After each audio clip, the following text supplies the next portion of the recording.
السلام عليكم خوتي خواتاتي. اليوم جيت نعاود لكم واحد القصة ديال البنت عندها 24 عام. قبل ما تكون عندها 24 عام غادي نرجع معاكم للور شوية. وقبل ما نرجع معاكم اللور ديروا اللايك وعاونوني وديروا الاشتراك باش يوصل لكم كل جديد.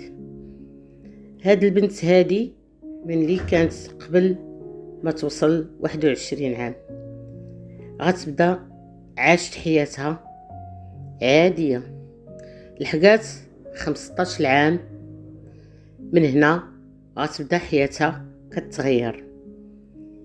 من طبيعة الحال كتقرا 15 عام، كتقرا في الليسي، كتكون غادية في الطريق، وبحكم انها ما كتخرج كتلاقى مع دائما هذيك الطريق اللي كتمشي منها وكتجي منها كتلاقى مع واحد الولد. هذاك الولد ما بعيدش على الحومه ديالهم، ولكن ما كتعرفوش، وهي ما كتعرف حتى شي واحد، لان باباها كان ما كيخليهمش يخرجوا ويتعرفوا على الناس ديال الحومه ديالهم. كتمشي نيشان تقرا وكتجي.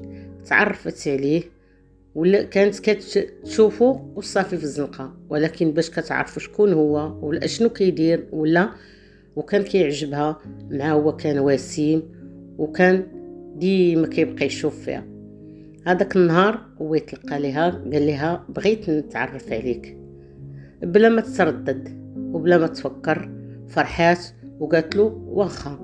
تلاقاو وبقى داك اللقاء ديالهم كيستمر. مره لاحظ فيها انها خوافه، وانها انها ما ماشي شي بنت متطوره في هذاك العالم الخارجي، يعني مهتمه غير بقرايتها وكتجي لدارهم. عرف كيفاش هي كلها دماغها، وعرف كيفاش جرها عنده ولا كيخرج هو وياها ولا كيدور هو وياها. البنت بحال اللي بدات هي اصلا كتبغيه، بحال اللي بدات كتخرج السيطره ديالها شويه على الطريق اللي كانت فيها. عرض عليها قال لها غادي تدخلي معايا للدار. هي مع كتبغيه ما ترداتش، دخلت معاه للدار. ولات كتريح معاه في القهوه، يعني واخا دخلت معاه للدار امنها بحال اللي زعما راه بحال اختو.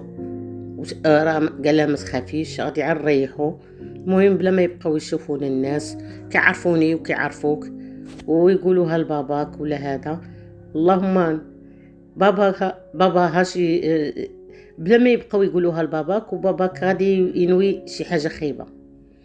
المهم من بعد ولا كيشوفها. واحد المره كان غادي باباها في الطريق، شافها جايه هي وياه، بان له الدري وسيم ومزيان على برا. صافي قال بان زعما راه عير كيوصل ليها بنته، راه عير كيوصل ليها بنته، كيديها وكيجيبها وصافي كيمشي هو وياها وكيجي هو وياها. ما مشاش بعيد. ولا من بعد كيريح معها في القهوه، كيدير ليها شي حاجه في القهوه.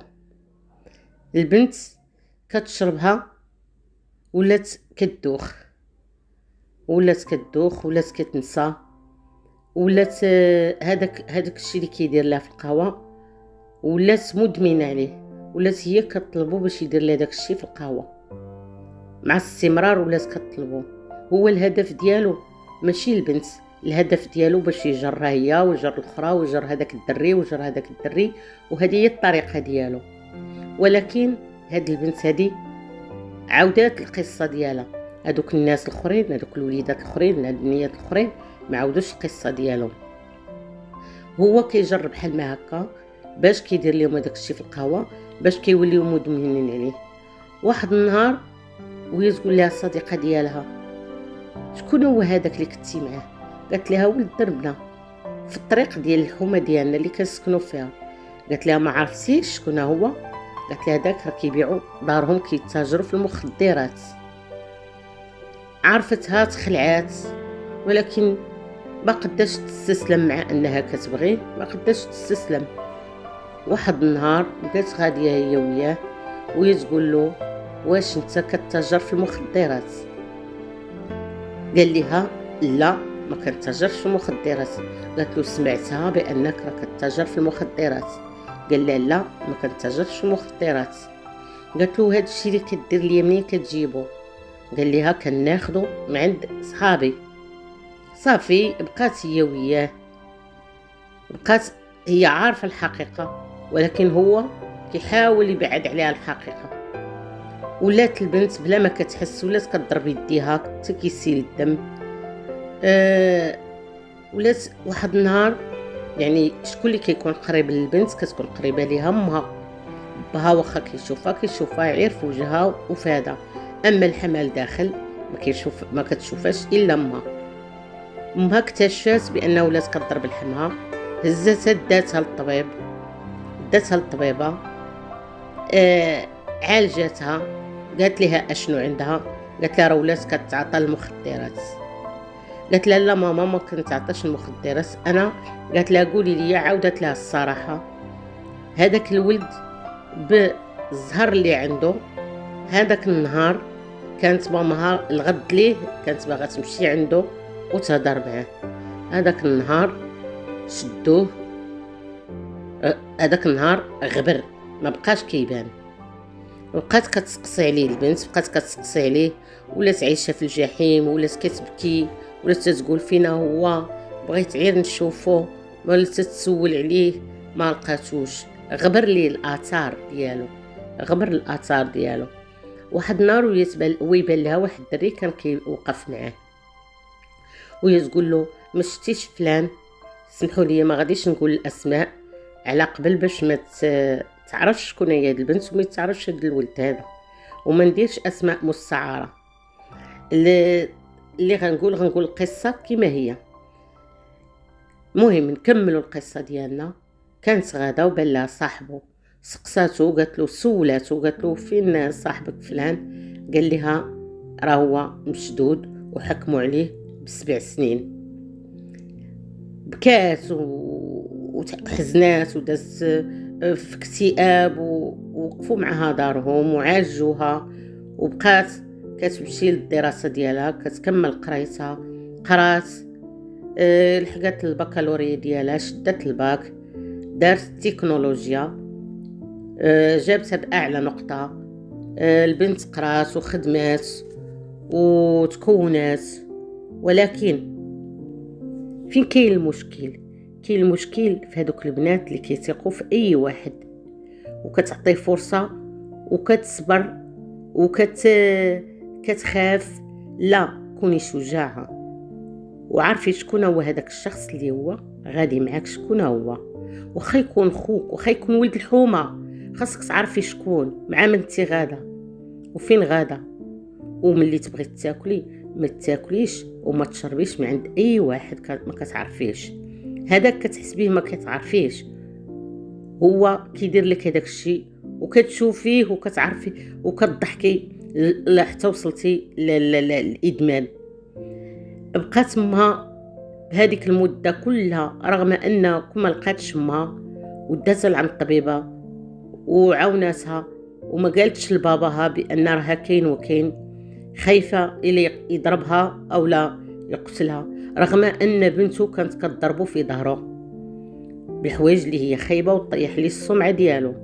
هو ما كانش سايق الخبار، ولكن امها هي اللي كانت ساده هذا الباب وما مخلياش يسيق الخبار.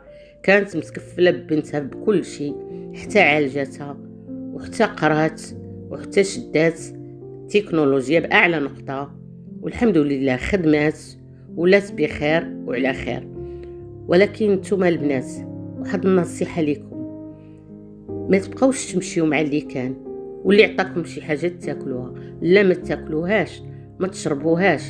شريو بايديكم وخذوا بايديكم الا بغيتوا شي حاجه، اولا كلوا في ديوركم.